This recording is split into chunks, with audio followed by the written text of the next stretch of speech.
Você viu com o Marco, julho tende a ser um mês com pouca chuva e isso piora ainda mais as condições do ar.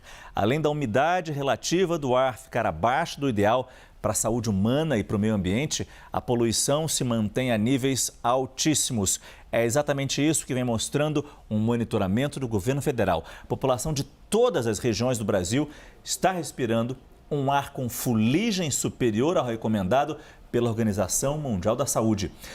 Vamos entender essa situação no quadro CNN Terra com o nosso analista de clima e meio ambiente, professor Pedro Cortes. Professor, boa noite. Qual é o impacto dessa fuligem para a nossa saúde? Boa noite, Márcio. Seja bem-vindo. Obrigado. Essa fuligem ela é extremamente prejudicial porque, principalmente, a gente chama de material particulado, a fuligem mais fina, Sim. ela tem a capacidade de penetrar muito profundamente no nosso trato respiratório. Os nossos filtros naturais não pegam essa partícula. Não conseguem pegar. E tem um fator muito preocupante porque outros poluentes pegam carona nessas partículas de fuligem e atingem o nosso organismo de maneira mais intensa.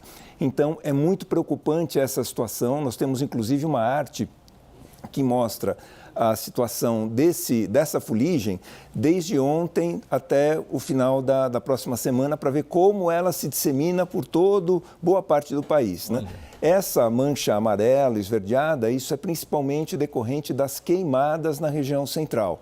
Nós temos ali perto de São Paulo, Rio de Janeiro, uma mancha mais avermelhada, ou seja, esse material particulado ainda é mais intenso, por conta do uso de combustíveis fósseis, por conta da atividade industrial que ainda utiliza combustíveis fósseis.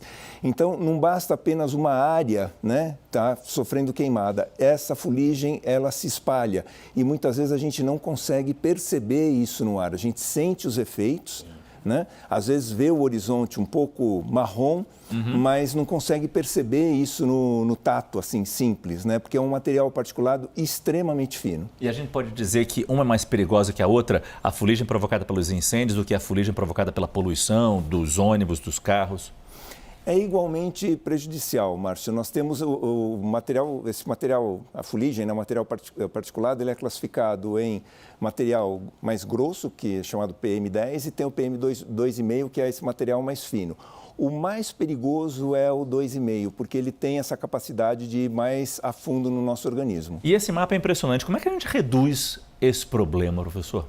Bom, uma das formas é combatendo as queimadas, porque como a gente consegue perceber na área central, essa fuligem ela vai se espalhando por conta dos ventos, né, para outras regiões e também diminuindo o uso de combustíveis fósseis ou então fazendo algo que a população efetivamente não gosta, que é o controle da poluição dos veículos após a venda. Então, não um veículo novo, mas depois de 4, 5 anos de uso, começar a fazer isso periodicamente, porque ele precisa ter uma manutenção correta para reduzir essa poluição. A gente tem um programa muito exitoso, que é o PROCONV, né, que é o Programa de Controle de Emissões Veiculares. É um dos poucos programas nacionais que transcenderam mandatos presidenciais, mandatos ideológicos. Ele vem desde os anos 80, determinando periodicamente uma melhoria na qualidade do combustível, né? Hoje nós não temos gasolina com chumbo, por exemplo, e também determinando uma melhoria na tecnologia usada nos automóveis. Então, um veículo produzido hoje, ele é muito menos poluente do que um veículo produzido há 10 ou 20 anos. Agora, se ele não tiver a manutenção adequada, efetivamente ele vai voltar a poluir bastante e nos levar a esse tipo de situação. Esse é o professor Pedro Cortes, analista de clima e meio ambiente da CNN, sempre nos ajudando a entender esses desafios para a nossa saúde e para o nosso planeta. Obrigado, professor. Boa noite. Boa noite.